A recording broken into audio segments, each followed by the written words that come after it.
जय हिंद दोस्तों और मेरे प्यारे बच्चों। आज हम कक्षा 11वीं आरोह भाग 1 के गद्यखंड से जामुन का पेड़ नामक हास्य व्यंग कहानी पढ़ेंगे, जिसके लेखक कृष्ण चंदर हैं।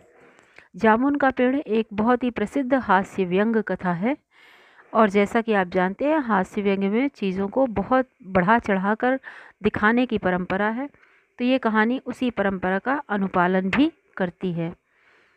तो पहले कृष्णचंद्र के जीवन के बारे में थोड़ा सा जान लेते हैं अपन। और कृष्णचंद्र का जन्म सन 1914 पंजाब के वजीराबाद गांव में हुआ था, जो जिला गुजराकला में है। इनकी प्रमुख रचनाएं हैं एक गिरजाए खंदक, यूकेलिप्टिस की डाली, ये कहानी संग्रह है। शिकस्त, जरगांव की रानी, सड़क वापस जाती है, आसमान रोशन है, एक गधे की आत्मकथा, अन्नदाता, हम वहशी हैं, जब खेत जागे, 52 पत्ते, एक वायलिन समंदर के किनारे, कागज़ की नाव, मेरी यादों के सहारे, ये उपन्यास हैं और इन्हें साहित्य अकादमी सहित बहुत से पुरस्कारों से सम्मानित किया गया। सन 1977 में इनका देहावसान हो गया। तो आइए आगे देखते हैं बच्चों। प्रेमचंद के बाद जिन कहानीकारों ने कहानी विधा को नई ऊंचाइयों तक पहुंचाया, उनमें उर्दू कथाकार कृष्णचंदर का नाम महत्वपूर्ण है। प्रगतिशील लेखक संघ से उनका गहरा संबंध था, जिसका असर उनकी रचनाओं में स्पष्ट रूप से झलकता है। कृष्णचंदर ऐसे गिने चुने लेखकों में आते हैं जिन्होंने बाद में चलकर लेखन को ही रोजी रोटी का सहारा बनाया।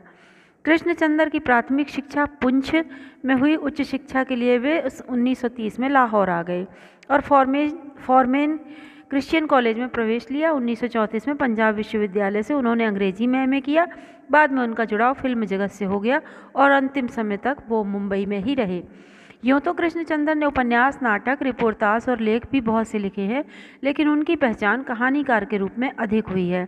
महालक्ष्मी का पुल, आईने के सामने इनकी मशहूर कहानियां हैं और उनकी लोकप्रियता इस कारण भी है कि वे काव्यात्मक रोमानियत और शैली की विविधता के कारण अलग मुकाम बनाते हैं। कृष्णचंदर उर्दू कथा साहित्य में अनूठी रचनाशीलता के लिए बहुत चर्चित हैं। वे प्रगतिशील और यथार्थवादी नज़रिए से लिखे जाने वाले साहित्य के पक्षधर हैं। हम जो पाठ यहाँ पढ़ने जा रहे हैं, जामुन का पेड़, कृष्णचंदर की एक बहुत प्रसिद्ध हास्य व्यंग कथा है। हास्य व्यंग के लिए आप जानते हैं कि चीज़ों को अनुपात से ज़्यादा फैला फुलाकर दिखाने की परिपाटी पुरानी चली आ रही है और यह कहानी भी उसी परिपाटी का अनुपालन करती है। इसीलिए यहाँ घटनाएं अतिशयोक्तिपूर्ण और अविश्वसनीय जान पड़ती हैं, तो कोई हैरत की बात नहीं है। विश्वसनीयता ऐसी रचनाओं के मूल्यांकन की कसौटी नहीं हो सकती है। प्रस्तुत पाठ में हंसते हंसते ही हमारे भीतर इस बात की समझ पैदा होती है कि कार्यालयीय तौर तरीकों में पाया जाने वाला विस्तार कितना निरर्थक और पदानुक्रम कितना हास्यास्पद है। बात यहीं तक नहीं रहती, इस व्यवस्था के संवेदन शून्य एवं अमानवीय होने का पक्ष भी हमारे सामने आता है। पाठ को पढ़ते पढ़ते आगे हम इस बात को अच्छी तरह समझ जाएंगे कि ये कहानी जो है, इस कहानी के माध्यम से सरकारी विभागों द्वारा कार्यों को एक दूसरे पर टालने की प्रवृत्ति को दर्शाया गया है और सरकारी कार्यालयों में काम जटिल, उबाऊ और लंबी प्रक्रिया वाले क्यों हो जाते हैं। तो देखते हैं कहानी जामुन का पेड़, जो एक हास्य व्यंग की कहानी है। रात को बड़े जोर का झक्कड़ चला। झक्कड़ यानी आंधी। सेक्रेटरिएट के लॉन में जामुन का एक पेड़ गिर पड़ा। सेक्रेटरिएट का मतलब होता है सचिवालय, सरकारी अधिकारियों का कार्यालय। सवेरे को जब माली ने देखा तो उसे पता चला कि पेड़ के नीचे एक आदमी दबा पड़ा है। माली दौड़ा दौड़ा चपरासी के पास गया। चपरासी दौड़ा दौड़ा क्लर्क के पास गया। क्लर्क दौड़ा दौड़ा सुपरिंटेंडेंट के पास गया। सुपरिंटेंडेंट दौड़ा दौड़ा बाहर लॉन में आया। मिनटों में गिरे हुए आदमी के नीचे दबे हुए आदमी के चारों ओर भीड़ जमा हो गई। ये देखिए, जामुन का पेड़ गिरा हुआ है और उसके नीचे एक आदमी दबा हुआ है, तो भीड़ इकट्ठी हो गई।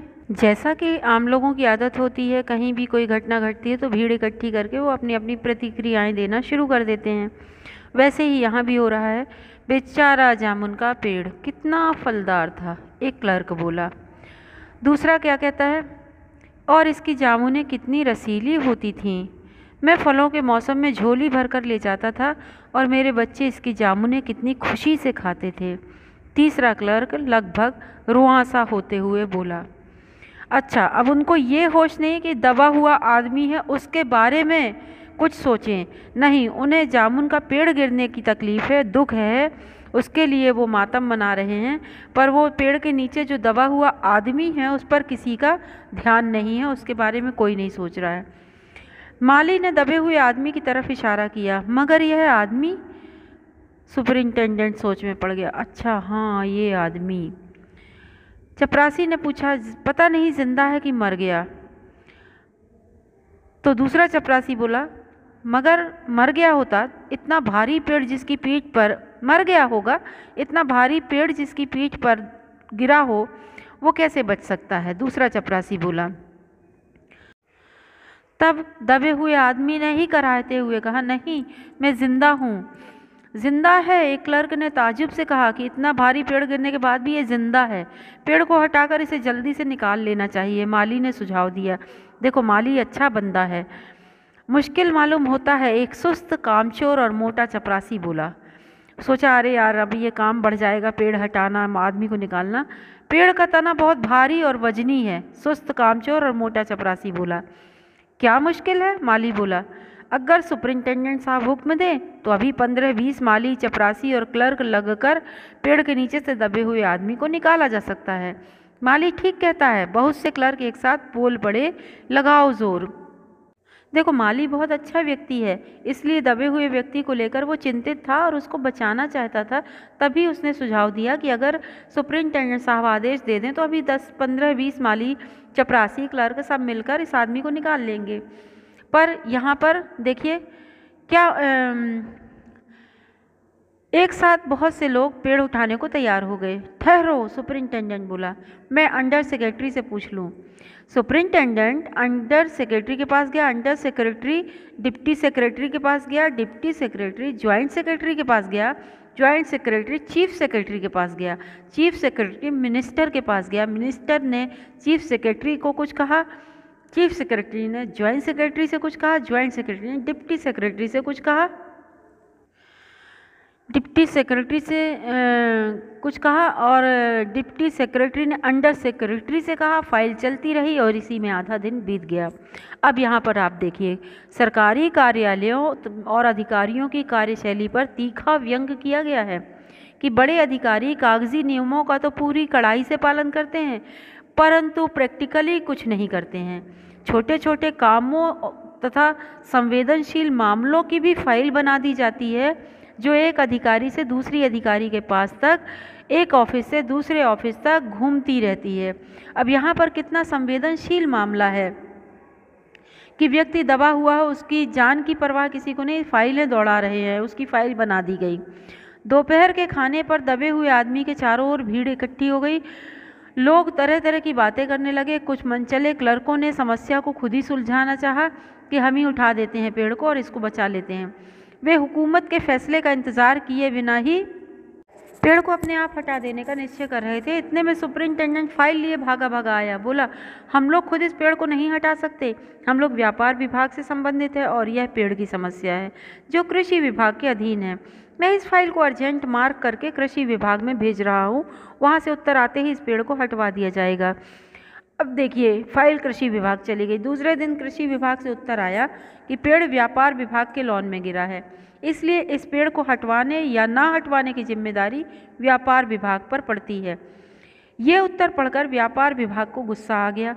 उन्होंने फौरन लिखा कि पेड़ों को हटवाने या ना हटवाने की जिम्मेदारी कृषि विभाग पर लागू होती है, व्यापार विभाग का इससे कोई संबंध नहीं है। दूसरे दिन भी फाइल चलती रही। शाम को जवाब आ गया, हम इस मामले को हॉर्टिकल्चर डिपार्टमेंट के हवाले कर रहे हैं क्योंकि यह एक फलदार पेड़ का मामला है और एग्रीकल्चर डिपार्टमेंट अनाज और खेतीबाड़ी के मामलों का फैसला करने का हकदार है। जामुन का पेड़ चूँकि एक फलदार पेड़ है, इसलिए यह पेड़ हॉर्टिकल्चर डिपार्टमेंट के अंतर्गत आता है। देखिए, अब यहाँ पर उस आदमी की जान बचाने के लिए तुरंत निर्णय लेना चाहिए था, लेकिन इस मामले में अफसरों की राय लेना आवश्यक नहीं है। मानव जीवन किसी भी कार्यवाही से अधिक आवश्यक है। सरकारी अफसर हर काम को कितना जटिल बना देते हैं। सरल से सरल काम को भी वो रोककर अपना महत्व दिखाना चाहते हैं, अपनी इम्पोर्टेंस साबित करना चाहते हैं। लेखक उन पर व्यंग करता है कि पेड़ के नीचे दबे हुए आदमी को बचाना एक ऐसा मानवीय कार्य था जिस पर किसी भी विभागीय कार्यवाही की आवश्यकता नहीं थी, पर सुपरिंटेंडेंट उसे फाइलों में उलझाकर ही दम लेता है। और सुपरिंटेंडेंट जो है यहाँ पर सरकारी अफसरशाही का प्रतीक है। तो इस तरह से दबे हुए व्यक्ति की फाइल सुपरिंटेंडेंट से अंडर सेक्रेटरी से डिप्टी सेक्रेटरी और इसके पास बाद ज्वाइंट सेक्रेटरी से होते हुए चीफ सेक्रेटरी तथा अंत में मिनिस्टर तक फाइल पास होने के लिए चली गई। आधी रात को आंधी के कारण, यहाँ पर एक बात और बता दूं कि यहाँ जो मनचला कहा गया है वो क्लर्कों को कहा गया है।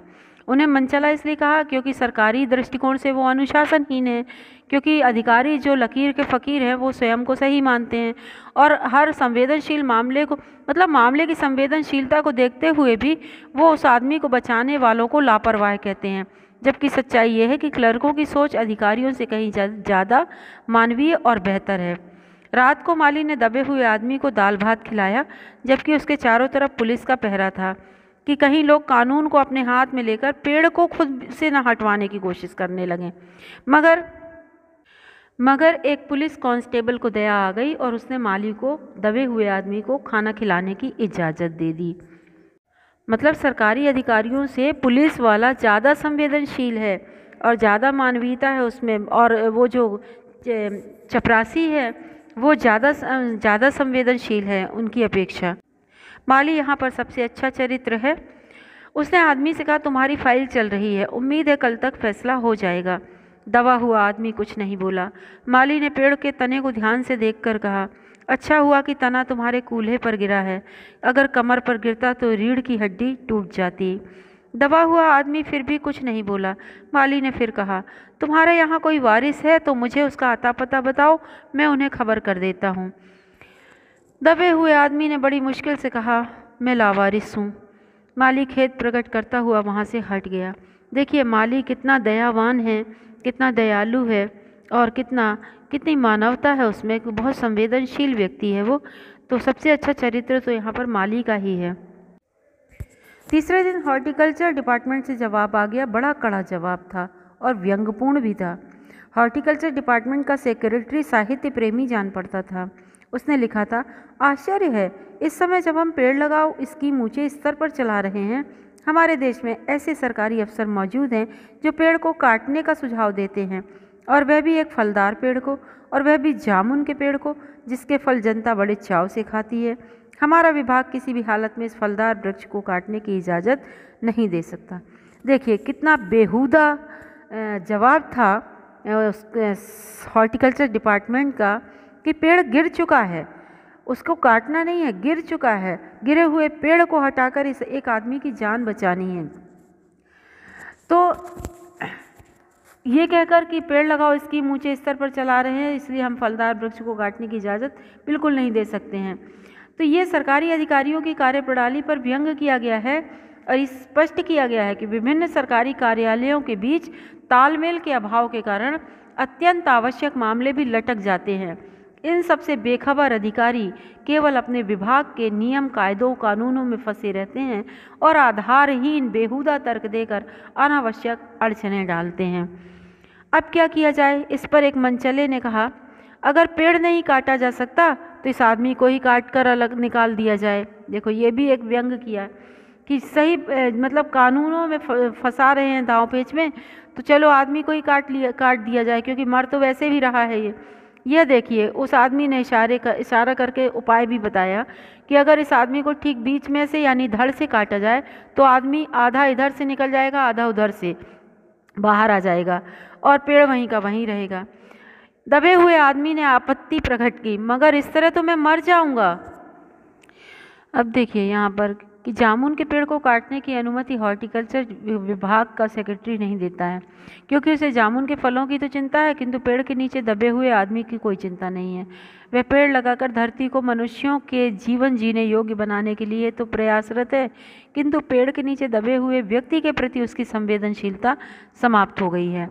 वह केवल सरकारी नीतियों में ही फंस कर रह गया है और उसी अधिकारियों के इसी आचरण पर यह लाइन व्यंग करती है। तो आदमी को काटने वाली युक्ति प्रस्तुत करने वाले ने भरपूर विरोध किया। आप जानते नहीं हैं, मतलब जब वो आदमी बोला कि नहीं इस तरह तो मैं मर जाऊंगा यदि मुझे काटोगे तो उसने कहा नहीं, आजकल प्लास्टिक सर्जरी कितनी उन्नति कर चुकी है। मैं तो समझता हूँ अगर इस आदमी को बीच में से काट कर निकाल लिया जाए तो प्लास्टिक सर्जरी से धड़ के स्थान पर से इस आदमी को फिर से जोड़ा जा सकता है। देखिए कितना हास्यास्पद है ये बातें, पर उसको मान लिया जाता है। एक बार फाइल को मेडिकल डिपार्टमेंट में भेज दिया जाता है। इस बार मेडिकल डिपार्टमेंट ने फ़ौरन एक्शन लिया और जिस दिन फाइल उसके विभाग में पहुंची उसके दूसरे ही दिन उन्होंने अपने विभाग का सबसे योग्य प्लास्टिक सर्जन छानबीन के लिए भेज दिया। सर्जन ने दबे हुए आदमी को अच्छी तरह टटोल कर उसका स्वास्थ्य देखकर खून का दबाव देखा, नाड़ी की गति को परखा, दिल और फेफड़ों की जांच की और रिपोर्ट भेज दी। इस आदमी का प्लास्टिक ऑपरेशन तो हो सकता है पर ऑपरेशन सफल भी होगा, मगर आदमी मर जाएगा। वाह देखिए हर विभाग की कार्यप्रणाली पर तीखा व्यंग्य किया गया है। यहाँ मेडिकल विभाग को भी लिया गया है कि यहाँ पर भी ऐसे लोग होते हैं। रात को माली ने दबे हुए और मतलब आदमी को काटने का फैसला रद्द कर दिया गया।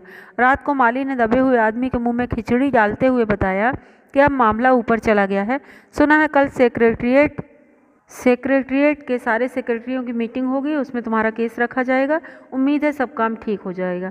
दबा हुआ आदमी एक आह भरकर धीरे से बोला, ये तो माना कि तगालुफ न करोगे लेकिन खाक हो जाएंगे हम तुमको खबर होने तक।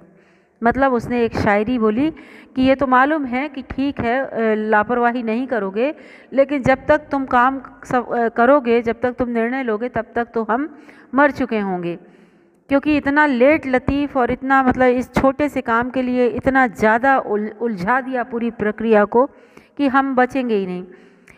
माली ने अचंभे से मुंह में उंगली दबा ली और चकित भाव से बोला, क्या तुम शायर हो? दबे हुए आदमी ने धीरे से सिर हिला दिया। दूसरे दिन माली ने चपरासी को, चपरासी ने क्लर्क को, क्लर्क ने हेड क्लर्क को। थोड़ी ही देर बाद पूरे सेक्रेटरिएट में यह अफवाह फैल गई कि दबा हुआ आदमी शायर है। बस फिर क्या था, लोगों का झुंड शायर को देखने के लिए उमड़ पड़ा। इसकी चर्चा पूरे शहर भर में फैल गई और शाम तक गली गली में शायर जमा होने शुरू हो गए।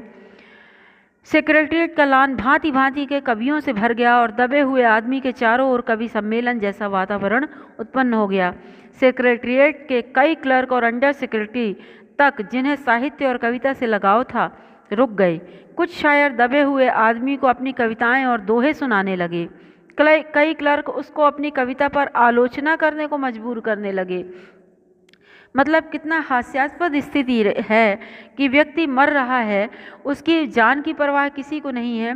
सब अपनी अपनी रोटियां सेकने में, अपने अपने स्वार्थ सिद्ध करने में और मतलब अपने आप को अपनी इम्पोर्टेंस बताने में, साबित करने में लगे हुए हैं।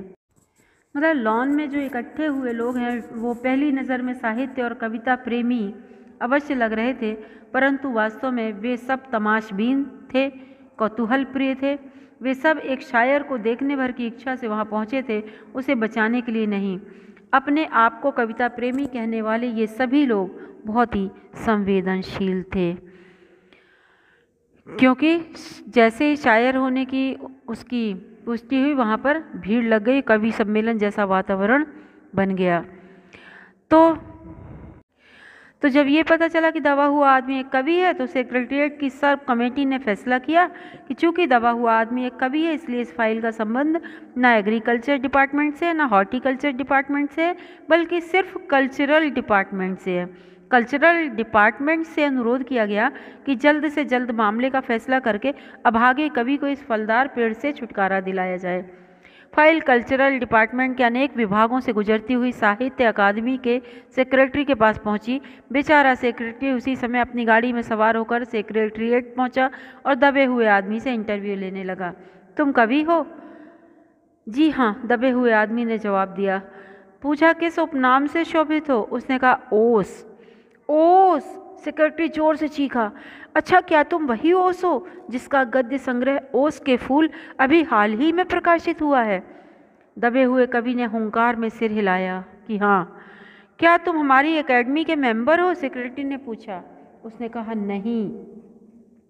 आश्चर्य है, सेक्रेटरी जोर से चीखा। इतना बड़ा कवि, ओस के फूल का लेखक, और हमारी अकादमी का मेंबर नहीं है? उफ, कैसी भूल हो गई हमसे। कितना बड़ा कवि और कैसी अंधेरी गुमनामी में पड़ा है। उसने कहा गुमनामी में नहीं, एक पेड़ के नीचे दबा हूँ। कृपया मुझे इस पेड़ के नीचे से निकालिए, फिर अकादमी का मेंबर बनाइएगा। बोला अभी बंदोबस्त करता हूँ। फौरन वो अपने विभाग में रिपोर्ट किया उसने। दूसरे दिन सेक्रेटरी भागा भागा कवि के पास आया और बोला मुबारक हो, मिठाई खिलाओ। हमारी सरकारी साहित्य अकादमी ने तुम्हें अपना केंद्रीय शाखा का मेंबर चुन लिया है। यह लो चुनाव पत्र। ये लो। मतलब कि उसे बचाने का प्रयास कोई नहीं कर रहा है, सब अपने अपने विभाग की चमचागिरी करने में लगे हुए हैं और कवि को बचाने की परवाह किसी को भी नहीं है। तो आप देखिए यहाँ पर कि उसने साहित्य अकादमी का मेंबर तो बना लिया है, पर उसको निकालने का प्रयत्न नहीं करता, और यही उसकी हृदयहीनता और लापरवाही और संवेदनहीनता का प्रतीक है। बोला मगर मुझे इस पेड़ के नीचे से तो निकालो, दबे हुए आदमी ने कराह कर कहा। उसकी सांस बड़ी मुश्किल से चल रही थी और उसकी आंखों से मालूम होता था कि वह घोर पीड़ा में है, घोर दुख में पड़ा हुआ है। बोला हम ये नहीं कर सकते, सेक्रेटरी ने कहा, और जो हम कर सकते थे वह हमने कर दिया। बल्कि हम तो यहाँ तक कर सकते हैं कि अगर तुम मर जाओ तो तुम्हारी बीवी को वजीफ़ा भी दे सकते हैं। वजीफ़ा मतलब उसका लाभ। अगर तुम दरख्वास्त दो तो हम वह भी कर सकते हैं। बोला भाई अभी मैं मरा नहीं हूँ, जीवित हूँ, मुझे जिंदा रखो। मुसीबत यह है, सरकारी साहित्य अकादमी का सेक्रेटरी हाथ मलते हुए कहता है कि मुसीबत ये है कि सरकारी साहित्य अकादमी का मतलब हमारा विभाग सिर्फ कल्चर से संबंधित है। पेड़ काटने का मामला कलम दवात से नहीं, आरी कुल्हाड़ी से संबंधित है। उसके लिए हमने फॉरेस्ट डिपार्टमेंट को लिख दिया है और अर्जेंट लिखा है। अर्जेंट लिखा है। अब शाम को माली ने आकर दबे हुए आदमी को बताया कल फॉरेस्ट डिपार्टमेंट के आदमी आकर इस पेड़ को काट देंगे और तुम्हारी जान बच जाएगी। तो साहित्य अकादमी का सचिव ये कहकर अपनी असमर्थता प्रकट कर देता है कि हम सिर्फ कल्चरल विभाग से संबंधित हैं। पेड़ काटने का मामला कलम दवात से नहीं बल्कि आरी कुल्हाड़ी से संबंधित है, इसलिए हमने फॉरेस्ट डिपार्टमेंट को लिख दिया है। अब सेक्रेटरी का उत्तर उसकी लापरवाही और असंवेदनशीलता को दर्शाता है। देखिए, वह केवल अपने विभाग के स्वार्थ को देख रहा है। उसे उस व्यक्ति के जीवन की कोई चिंता नहीं है जिसे वह अपनी अकादमी का सदस्य बना रहा है। इससे उसे बाहर निकालने के लिए वह अपने विभाग की मजबूरी का हवाला दे रहा है और अपने स्तर पर कोई भी व्यक्तिगत प्रयास नहीं कर रहा है। उसका ये व्यवहार पूर्णतः अमानवीय है। पेड़ के नीचे दबा व्यक्ति बेचारा जीवित रहना चाहता है। इस समय उसे किसी वजीफे या लोकप्रियता का मोह नहीं है, परंतु सरकारी अधिकारी उसे कभी यह कहकर सहानुभूति देने की कोशिश करते हैं कि उसकी फाइल का फैसला हो गया है, तो कभी यह कहते हैं कि उसे अकादमी की सदस्यता दे दी गई है। यदि वह चाहे तो उसकी पत्नी को वजीफा भी मिल सकता है। कागजी नियमों को प्रमुखता देने वाली ये मुख्य मुद्दे से भटक चुके हैं। माली बहुत खुश था। दबे हुए आदमी का स्वास्थ्य जवाब दे रहा था, मगर वो किसी न किसी तरह अपने जीवन के लिए लड़े जा रहा था। कल सवेरे तक किसी न किसी तरह उसे जीवित रहना है। एक उम्मीद थी उसके मन में कि शायद कल उसे निकाल दिया जाए। दूसरे दिन जब फॉरेस्ट डिपार्टमेंट के आदमी आरी कुल्हाड़ी लेकर पहुंचे तो उनको पेड़ काटने से रोक दिया गया। मालूम हुआ कि विदेश विभाग से हुक्म आया है कि इस पेड़ को ना काटा जाए। कारण यह था कि इस पेड़ को 10 साल पहले पीटोनिया राज्य के प्रधानमंत्री ने सेक्रेटरीट के लॉन में लगाया था। अब अगर यह पेड़ काटा गया तो इस बात का काफ़ी अंदेशा है कि पीटोनिया सरकार से हमारे संबंध सदा के लिए बिगड़ जाएंगे। पर एक क्लर्क चिल्लाया, मगर एक आदमी की जान का सवाल है। दूसरी ओर 2 राज्यों के संबंधों का सवाल है। दूसरे क्लर्क ने पहले क्लर्क को समझाया, और यह भी तो समझो, पीटोनिया सरकार हमारे राज्य को कितनी सहायता देती है। क्या हम उनकी मित्रता की खातिर एक आदमी के जीवन का बलिदान नहीं कर सकते? कवि को मर जाना चाहिए। दूसरा कहता है, निसंदेह। अब देखिए यह भी कितना हास्यास्पद है कि पेड़ काटने को लेकर विदेश विभाग ने आपत्ति प्रकट कर दी कि इस पेड़ को पीटोनिया राज्य के प्रधानमंत्री ने 10 साल पहले लॉन में लगाया था। इसे काटे जाने पर यह अंदेशा है कि पीटोनिया सरकार से हमारे संबंध खराब हो सकते हैं। अब इसमें यह व्यंग है कि एक पेड़ काटने की बात को इतना अधिक तूल दे दिया गया कि बात अंतर्राष्ट्रीय स्तर पर जा पहुंची है, और पेड़ के नीचे दबे हुए व्यक्ति को निकालने का कोई भी गंभीर प्रयास नहीं किया जा रहा है। इस पाठ के इस गद्यांश में 2 विरोधी विचारधाराओं का आभास होता है। एक तरफ वे लोग जो पेड़ के नीचे दबे हुए व्यक्ति को बचाने में कोई गंभीरता नहीं दिखा रहे हैं, और वे हर बार कोई ना कोई हास्यास्पद तर्क देकर अपना पल्ला झाड़ लेते हैं। दूसरी तरफ वो लोग हैं जो उस व्यक्ति को बचाना चाहते हैं, लेकिन उन्हें सदैव किसी न किसी वजह से रोक दिया जाता है। तो ये निर्णय हो गया कि एक आदमी का बलिदान तो करना ही पड़ेगा, कवि को मर जाना चाहिए। दूसरा कहता निसंदेह मर जाना चाहिए। अंडर सेक्रेटरी ने सुपरिंटेंडेंट को बताया, आज सवेरे प्रधानमंत्री दौरे से वापस आ गए हैं। आज 4 बजे विदेश विभाग से इस पेड़ की फाइल उनके सामने पेश की जाएगी, फिर जो फैसला होगा वो किया जाएगा। शाम के 5 बजे स्वयं सुपरिंटेंडेंट कवि की फाइल लेकर उनके पास आया। सुनते हो? आते ही वह खुशी से फाइल को हिलाते हुए चिल्लाया, प्रधानमंत्री ने इस पेड़ को काटने का हुक्म दे दिया है, और इस घटना की सारी अंतर्राष्ट्रीय जिम्मेदारी उन्होंने अपने सिर पर ले ली है। कल यह पेड़ काट दिया जाएगा और तुम इस संकट से छुटकारा हासिल कर लोगे। सुनते हो, आज तुम्हारी फाइल पूर्ण हो गई है। सुपरिंटेंडेंट देखिए यहाँ पर खुशी के कारण यह आया, और शायर की फाइल पूरी हो गई है। प्रधानमंत्री ने उस पेड़ के जामुन के पेड़ को काटने का आदेश दे दिया है जिसके नीचे वह दबा हुआ था, और इस घटना की सारी जिम्मेदारी अपने सिर पर ले ली है। कल ये पेड़ काट दिया जाएगा और शायर को इस संकट से छुटकारा मिल जाएगा। अब इस पंक्ति में ये व्यंग है कि सरकारी अधिकारियों ने मामले की संवेदनशीलता को अनदेखा किया। विपत्ति में फंसे हुए आदमी की जान बचाने के स्थान पर उन्हें फाइलें पूरी करने की चिंता अधिक थी, और इन कागजी औपचारिकताओं में इतना अधिक समय व्यर्थ कर दिया कि उस व्यक्ति की मृत्यु हो गई। तुम्हारी फाइल पूर्ण हो गई है। अब हमारी दृष्टि में क्या है? शायर की असमय मृत्यु के लिए जिम्मेदार कौन है? सरकारी कार्यशैली, अधिकारियों की लापरवाही। एक तो फाइलें पूरी होने में बहुत समय बर्बाद हो गया, दूसरा अधिकारी भी छोटी छोटी बातों को तूल देकर उन्हें बहुत बड़ा बना देते हैं। इस सारी प्रक्रिया में सबसे अधिक नुकसान पीड़ित व्यक्ति को ही उठाना पड़ता है, और कई बार इसकी कीमत उसे अपनी जान गंवाकर भी देनी पड़ती है, जैसा कि इस मामले में हुआ। क्योंकि जैसे ही उसने कहा तुम्हारी फाइल पूर्ण हो गई, मगर कवि का हाथ ठंडा था, आँखों की पुतलियाँ निर्जीव थीं। चींटियों की एक लंबी कतार उसके मुंह में जा रही थी, चींटियाँ लगने लगी थीं उसके शव पर। उसके जीवन की फाइल भी पूर्ण हो चुकी थी। तो हम इस पाठ को पढ़ते पढ़ते हास्य से करुणा की ओर बढ़ जाते हैं, हास्य से करुणा में प्रवेश कर जाते हैं कि किस तरह से ये जो घटना है एक मतलब सरकारी कार्य प्रणाली पर तीखा व्यंग करती है, और धीरे धीरे एक करुण दृश्य उपस्थित होता है कि जब वो कवि शायर खत्म हो जाता है, मर जाता है, उस पीड़ा को इतने समय तक, लंबे समय तक नहीं झेल पाता। वास्तव में ये कहानी जो है वो हंसाते हंसाते रुला देती है। कहानी शुरू से लेकर आखिरी तक करुणा की अंतर्धारा कहानी में प्रवाहित होती है। कहानी का आरंभ भी करुणाजनक दृश्य से होता है और अंत भी करुणाजनक दृश्य से होता है।